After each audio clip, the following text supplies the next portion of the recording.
Let's return to This Week in America. Here's your host, Rick Bratton. Welcome back, everybody, coast to coast, This Week in America. Carole Forbes' mystery romance novel, crime thriller, A Bartender's Holiday, is receiving rave reviews. Riveting, a page-turner, can't wait to see what happens next, fast-moving. Carole Forbes has been publishing since 2011 with a wide range of genres, from children's books to historic fiction to science fiction to self-help to her biography and now to mysteries. She started writing at the suggestion of her stage friends after many years of acting and singing. Carole is back with us on This Week in America, now the author of A Bartender's Holiday, and also back with us her brother Gary Love, a retired scientist with many technical publications. He collaborated with her on her delightful children's book, Elysia's Baby. It's a pleasure to welcome back Carole and Gary. Welcome back to the program, everyone. Thank you. Nice to be back. It is a pleasure to be back. And since we were here the last time, Carole has had, several birthdays, but one recently. Gary, talk about that. A big happy birthday to Carole. Oh, we celebrate every one. 92 is a big one. We just had 93, and it was a big one. And we enjoy every one and make them very special. Well, that's amazing. Carole, congratulations. Thank you again for joining us on the program. The book is A Bartender's Holiday. Gary, give us a little bit of background on this book. This is an amazing story that Carole has come up with. It moves so well. Talk about the inspiration for writing this book. Well, I've talked to Carole about that. I found it in her archives.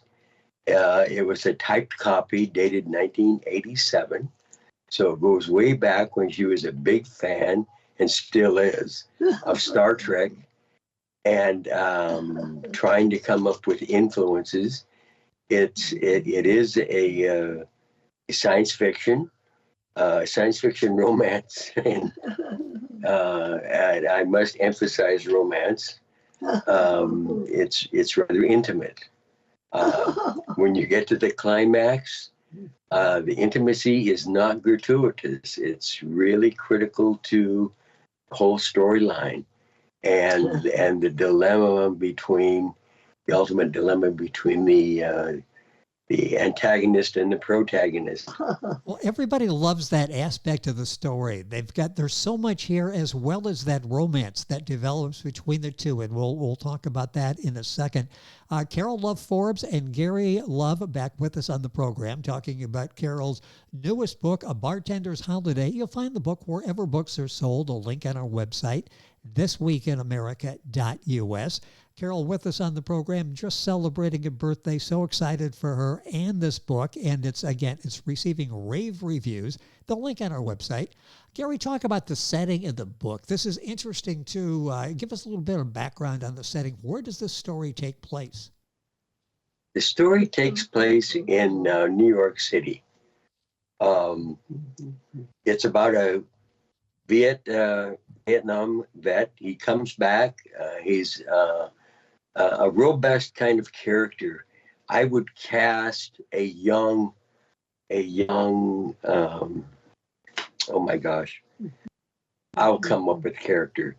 And he comes back and he comes back thinking that his life is going to restart with the love of his life, Ellen.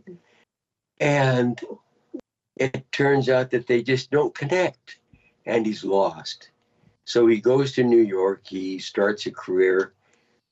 He's very successful in the advertising business, rises very quickly. But the success doesn't satisfy him.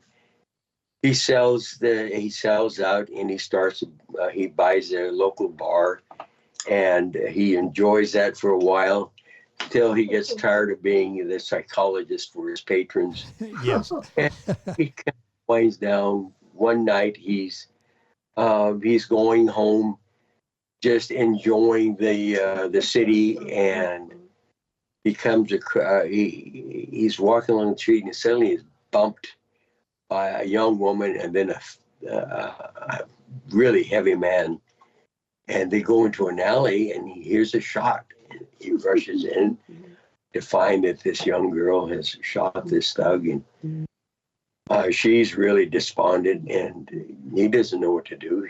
He picks her up, and she's really out of it, you know. She doesn't struggle or anything. He picks her up and tries to and rescues her. Very quickly, the police are coming. They find shelter in an open vehicle that wasn't locked. Wow.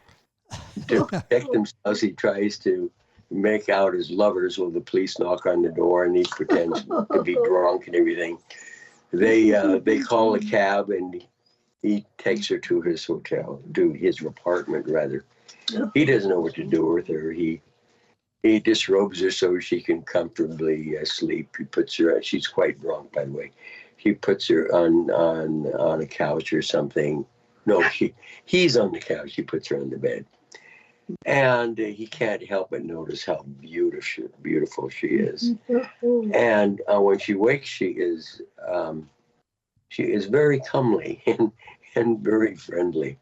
They quickly form a romance, and he then she tells her story, and he realizes that she's in trouble.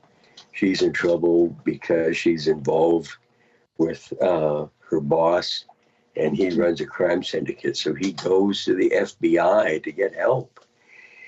And they are very interested because they've been after this character for a long time. He is so sophisticated, they can never get anything on him. So they are really keen on working with Mac. Well, Mac goes back, and as luck would have it, the syndicate crew had been watching the apartment, and they had kidnapped Kim. Kim is the name of the girl that he had rescued. And he then leaves the apartment, attempted to go back to the FBI, and then they kidnap him. Well, they both are kidnapped and are sequestered in a magnificent mansion and in a very elegant suite. So they're treated like royalty, which is very unusual to them. But at the same time, he meets the crime lord, and he's a very suave Asian man, very suave, very attractive man, very intelligent, and is somehow always smirking about their romance, which gets under his skin, but he doesn't understand what's going on. Well, to make a long story short, they try to escape their elegant suite and get out of the place. They try several times. They find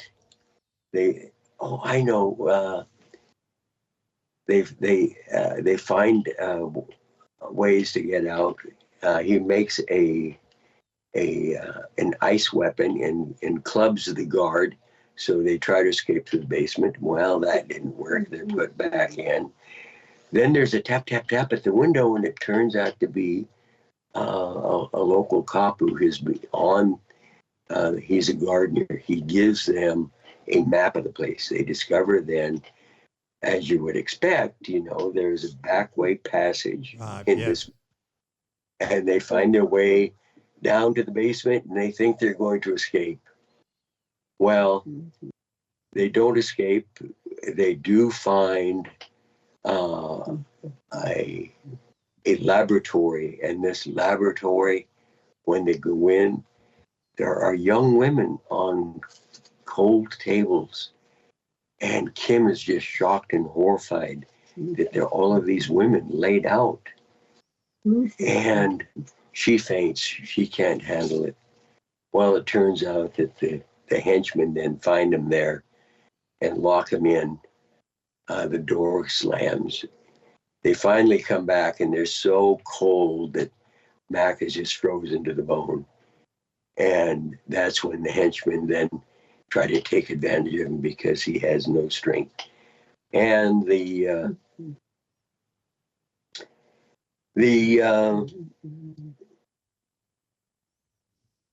what did I call him? He's the ringleader. The ringleader then and Mac get into it, and there's this horrendous confrontation between them, and it comes out that the ringleader is just beside himself. He can't believe that Kim fell in love with Mac, because Kim was his first invention. He had this scientist invent her. He was model one, and he loved her, but she never loved him. And she loves Mac. It's not possible. She's a machine. How could she love Mac and not him? He is totally confounded at the climax, and it destroys him emotionally. They guns are fired, and the computer erupts, and the mansion burns down. The ringleader is scarred for life. Mac gets away.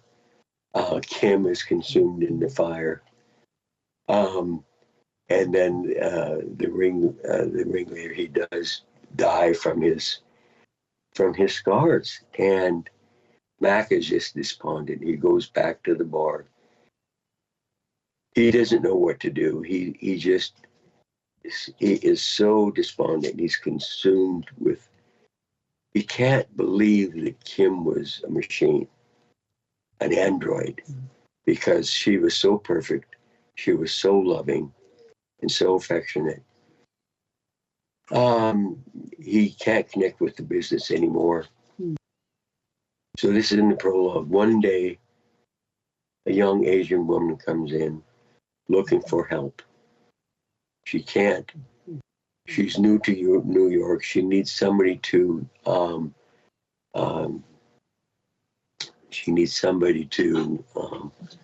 sponsor her. And lo and behold, she looks just like Kim. She'd gotten word about Mac. And the short story is that Kim was Kai, who was the industrialist or the ringleader, sister, and he modeled all of his android prostitutes after Kim. He was going to make a fortune out of these perfect prostitutes, only they weren't supposed to fall in love, that was the consternation, and they weren't supposed to fall in love with anybody but him, and they didn't love him.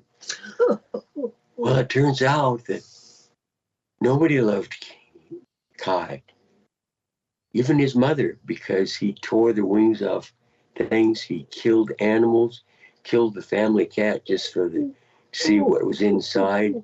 Everybody hated him, even his mother. So Kai never knew love, even from Kim. And that is really the crux of the story, that the villain just really lost out totally. Well, the story ends where Kim and Mac have a glimmer of hope that they may actually have a romance and find love. Interesting. That is why it's described as a page turner, why people say we can't wait to see what happens. Twist and turns, a great storyline. The book is called A Bartender's Holiday, written by our guest on the program, Carole Forbes. The book is available wherever books are sold. The link on our website, thisweekinamerica.us, will take you there. You'll find the book at urlinkpublishing.com, amazon.com, Barnes & Noble, all of the usual places. A job well done by our guest on the program, Carole Love Forbes, back with us after celebrating a major milestone just a few days ago. Gary, let's talk a little bit with Carole about her fascinating career. I mentioned in the beginning that this started late in life for her, writing. She had a stage career, a very impressive stage career. Talk about that. She appeared in touring Broadway shows, had a lead in Chicago in one of the plays. Talk about this background, because Carole really has an impressive background in theater and show business. Right. She started right out of high school, right? You went into theater in high school. And a girlfriend in high school, they decided, let's join the Air Force. Well, they got there. The other girl's parents nabbed her, but Carole had already signed up. And Carole spent 4 years at the Air Force in Newfoundland. And she was already singing. And guess what? She sang in the Air Force band. And who was conducting? None other than John Williams, the current John Williams. Yeah. So she knew John Williams when he was very young. And she's just had this storied career. And that has served her very well. She has VA services now because she's a VA vet. And that has served her very well. When she came back, she went to Pasadena Place House in Southern California, studied there. And when did you study voice? Was that in California or New York? Because you had a marvelous voice singer. California. In California? Yeah. And she still has an incredible voice. So she was already then singing, doing musicals in Southern California. And one of her friends got a part on a road show with none other than Pearl Bailey. Yes. One day she said, I'm going on the show with Pearl Bailey. Do you want to come along? And Carole says, of course. So, her friend asked Pearl Bailey, and she was added to the show. They ended up in New York. She has pictures of that tour, and that's what got you to New York, right? And that's when she's then looked into the theater as she played off Broadway. How many years did you do that? Quite some time. 7, 8 years? Yeah. 7, 8 years, and became pretty successful. But out of New York, then she joined national road tours with Cabaret and Funny Girl. Oh, yeah, that was wonderful. Funny Girl was great. I even saw you in Funny Girl in San Francisco when you came. It was fun to then make contact every now and then. You had to be quite proud of her career. And Carole, I understand in Funny Girl in Chicago, you had the lead there during the run in Chicago. So, remember that when Simone got sick and you had the lead for a week in Chicago? Oh, yeah. Couldn't forget that. That was wonderful. Oh, wonderful. That had to be. What an amazing career. And in fact, wrote a book about singing, which is still available if you want to sing, a singer's handbook. That's available along with a number of books. It's amazing the genres of books that Carole has written, and starting later in life at age 79.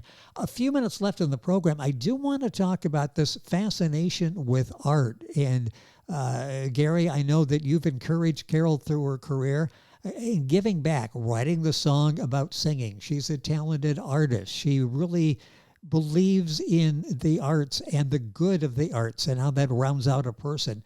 Talk about that, because it's really been an important part of her life and her legacy is her work with the arts. Oh yeah, it's been very important to you, and she's inspired. I mean, she gives a lot back to the Lord. She is inspired. She wrote, in fact, a 4-book saga. And she said many times it was she was just taking dictation. It was just totally inspired. What's amazing with that saga, and those books are available as well now. You'll find them at Amazon, all the usual places. The New World, New Challenges, New Generations, and A New Nation. That was what, age 79, you start writing. Most people would pick an easy book to write. You did this series. Talk about that, because great research involved in that. Character development, research. We feel like we've gone back in time. That really was an undertaking, wasn't it? Yeah, that was after she'd taken a course in Lancaster, California, on history of women. Contribution of women in history, which inspired her. I really enjoyed that. That was wonderful. And bringing it to life in the 4-part saga, and again, that's available. And again, art, using the love of art to express yourself and to help people at a time when there weren't that many encouraging books for women out there. You really approached this in a unique perspective from that time period, and an excellent job in that. And the children's book that we talked about last time, Saving Alicia's Baby, so well done. Gary involved in the illustrations for that. Gary, that had to be fun, working on a project, collaborating with your sister on this children's book. Oh, yes. Yes, and I refined the arc of the story too, and then did the illustrations. Did the draft illustrations, and a professional did the final version. You're so talented. But she is just inspired so many times, and if you look at her oil paintings. In the book, there are illustrations in the saga of the main characters, and those are her artworks. And those are just pictures of the oil paintings that she did of those characters. Well, it's just an amazing career that Carole has had. It started off in the Air Force, and then the stage career, and then the career as a successful writer and author and instructor and mentor and motivator. Still out there doing it at 93 years of age, is out there and talking about her work and inspiring other people. It's such a pleasure to have both of you back with us on the program. Carole Love Forbes, and the new book is A Bartender's Holiday. We've got a direct link on our website. And her brother, Gary Love. Carole, congratulations on this book. Congratulations on, and happy birthday. And thank you for once again being with us. Thank you so much. Thank you. It's a pleasure, Rick. It's always a pleasure. And I'd like to thank you, our Link Print and Media, for arranging our conversation today. Publishing, marketing, doing events like national and international book fairs. YouAreLinkPublishing.com. Arranged our second conversation with Gary and Carole. Again, thank you for being with us on the program. Continued success, and hopefully we'll have a chance to do this again. Thank you so much for being with us. You're listening to This Week in America. We are back on today's program right after these messages. Don't go away. This Week in America is online. You can visit our website, thisweekinamerica.us. Scott Pinkerton, associate producer of This Week in America. Jay Anderson, segment producer. Ben Watson, webmaster. Otto Bechet, director of engineering and TV production. This Week in America produced and is a trademark of Blue Funk Broadcasting, LLC. For information on all of our guests and to listen to this week's show, our website again at thisweekinamerica.us. And I'm Sean Bratton, executive producer of This Week in America.